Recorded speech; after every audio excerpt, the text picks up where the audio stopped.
खेल खेल से ही बच्चों में खेल भावना आती है।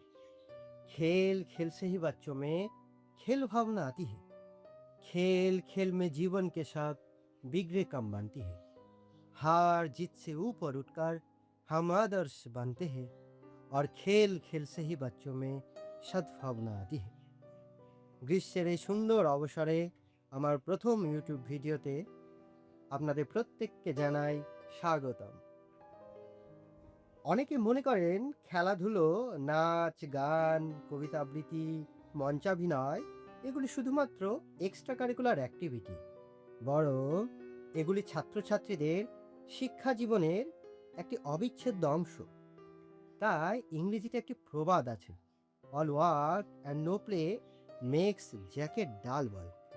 এই খেলাধুলো শিক্ষার্থীদের শুধু শরীরচর্চার শিক্ষাই দেয় না, শেখায় শৃঙ্খলা, সৃজনশীলতা, ধৈর্য, আত্মবিশ্বাস, দলগত কাজ করবার দক্ষতা, নেতৃত্ব দানের গুণাবলী, চাপের মুখে শান্ত থাকা, তাৎক্ষণিক সিদ্ধান্ত নেবার দক্ষতা। কিন্তু আমার মতে খেলাধুলো থেকে সব থেকে গুরুত্বপূর্ণ যে শিক্ষণীয় বিষয়টি আমরা শিখতে পারি তা হলো পরাজয়কে স্বীকার করতে শেখা। হ্যাঁ, পরাজয়কে স্বীকার করতে শেখা এবং তা থেকে শিক্ষা নিয়ে দ্বিতীয়বার উঠে দাঁড়াবার মানসিকতা। ছাত্র জীবনে অনেক ব্যর্থতা আসে, আর সেই ব্যর্থতা যদি সামলাতে না পারা যায় তাহলে জীবনে সফল হওয়া অনেক কঠিন হয়ে যায়। আপনারা যারা ক্রিকেট খেলা দেখেন, বিরাট কোহলিকে নিশ্চয়ই চেনেন।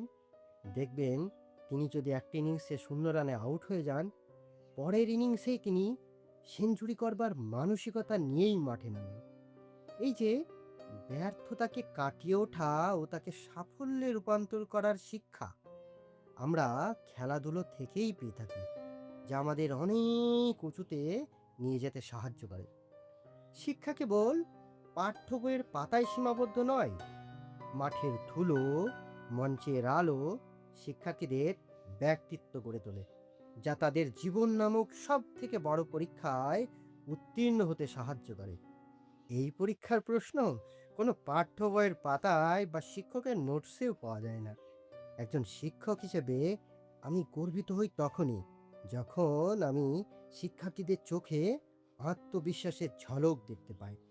সেটি শ্রেণীকক্ষে একটি সমীকরণ সমাধানের সময় হোক, অথবা খেলার মাঠে তার কোনো জয়ের মুহূর্ত। আমি অভিভাবকদের উদ্দেশ্যে বলতে চাই, এই সময়টা ওদের খেলাধুলোর বয়স। পরবর্তীতে আর এই সুযোগ পাবে না। হাতে মোবাইল না দিয়ে যে যে বিষয়ে আগ্রহী, যেমন ছবি আঁকা, কবিতা আবৃত্তি, নাচ, গান, নাটক, ক্রিকেট, ফুটবল এগুলো অবসর সময়ে করতে দেবেন। আমাদের দেশে আইএএস, আইপিএস, ডক্টর, ইঞ্জিনিয়ার এর পাশাপাশি দরকার নীরজ চোপড়ার মতো অলিম্পিক গোল্ড মেডেলিস্টের, জেকে রাউলিংয়ের মতো রাইটারের, রাবিশ কুমারের মতো ম্যাগসাসে অ্যাওয়ার্ড উইনার জার্নালিস্টের, সত্যজিৎ রায়ের মতো প্রতিভাবান পরিচালকের, নন্দলাল বসুর মতো চিত্রকার, রতন টাটার মতো বিজনেসম্যান, সুনীল ছেত্রীর মতো ফুটবলার, আর মিতালি রাজের মতো ক্রিকেটারের। আমার প্রিয় শিক্ষার্থীরা, যারা এই ভিডিওটি দেখছো, তোমরা কখনো ফেরেশতা বা ঈশ্বরের দূত দেখেছো? তোমাদের যে বাবা মা আছেন, ঈশ্বর তাদেরই তার দূত হিসেবে তোমাদের কাছে পাঠিয়েছেন। তাদের তেমনই শ্রদ্ধা করবে, ভালোবাসবে। তারা নিজেদের সর্বস্ব দিয়ে তোমাদের মানুষের মতো মানুষ করবার চেষ্টা করছেন। তাদের থেকে বিদ্যালয়ের শিক্ষায় এগিয়ে গেলেও কখনো বলবে না যে তুমি তাদের থেকে বেশি জানো। জীবনের অভিজ্ঞতায় তোমরা সব সময় তাদের থেকে পিছিয়ে থাকবে। দেশ বিদেশে তোমরা যখন বড় বড় শিক্ষা প্রতিষ্ঠানে পড়াশোনা করতে যাবে, তখন কেউ যদি জিজ্ঞাসা করেন, আচ্ছা তোমার পিতা কি করেন, তখন গর্ব করে বলবে, আমার বাবা একজন টোটো চালক, একজন ক্ষেত মজুর, ইটভাটা শ্রমিক, আর তিনি তার সামান্য দিনমজুরি থেকে নিজে না খেয়ে আমাকে এত বড় করেছেন। সর্বশেষে আমি তোমাদের উদ্দেশ্যে বলতে চাই, নিজেকে উন্নত করার জন্য এত সময় ব্যয় করবে যাতে অপরের সমালোচনা করার সময় না থাকে। এত বড় হবে যাতে উদ্বেগ, দুশ্চিন্তা তোমাকে কাবু করতে না পারে। এত মহান হবে যেন ক্রোধ তোমাকে বশীভূত করতে না পারে।